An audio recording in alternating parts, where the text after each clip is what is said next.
Hi, this is Levi Costello here doing a video report on the geocaching app. Sadly to say that the geocaching app has run into some issues with me, so I'm currently still trying to figure it out. Eventually, I'm probably going to have to borrow off someone else's code at the moment that works, but for now, all my code is necessarily correct, but the server is not, and the server is up and running and is correct, though the app itself does not correctly connect to the server and doesn't attach things. Though it runs perfectly fine and the server works and the data is being read, it's just not going crossing paths between both apps. With that being said, both of the all the videos have been seen, and I can show you a bit of like what it compare and contrast on this video. On the video right here, you can see how the map is shown, the API information like the longitude, latitude, number items time, number times this geocache has been found, the log button, the destination and name is shown. But on my phone, as you see, it is not necessarily shown, which is a bit of an issue. But luckily, you can still press the plus button right here, and you can still add in information. But the main issue is that the localhost is not necessarily being exactly added to the phone. And then I can go through the rest of the code to show you how it is all working.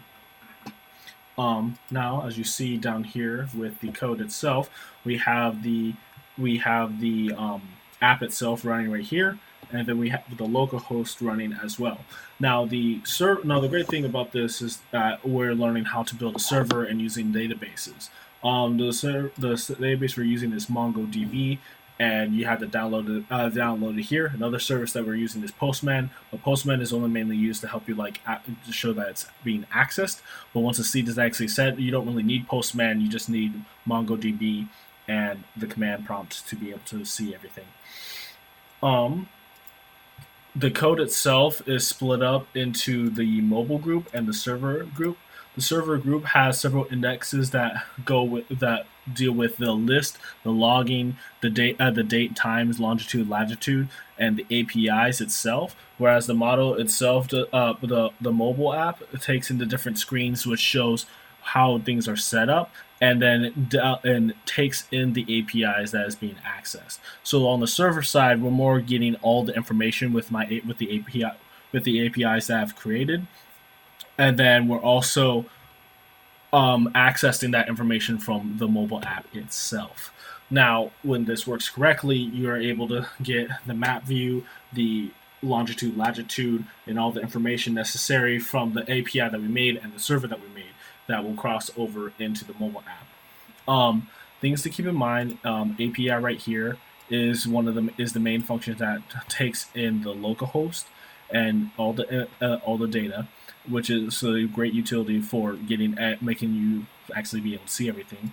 The create cache uses the JSON to deploy information based upon the seeds that is being displayed, and also just showing what you're going to be looking at and what you're also going to be creating when you want to create your own geocache. Detail. Oh, there we go. Details. It's details goes over the logistics of what is being done, all the process of making the longitude, and being able to see what you see on the screen. The list itself goes through the different seeds and makes sure that the details are able to get the three basic geocaches that are being presented, but then also allowing you to update and add more. Now, the components are just basic components that help you get everything, and then the index itself is just the main one that goes between the different screens, but then also makes it so that way the whole app works together. Um, Moving on to server. The server takes in a lot of information. So far, we're focusing on these three indexes which takes in a lot of just basic stuff from all across the servers, all around the servers, which we have created. To show like a bit on the server side what we're using, we had to create. This is kind of like what MongoDB looks like at the moment. And when you do the test and caches, you're able to see the title golf, the description, longitude, latitude, and all the information, all the three main objects that are created.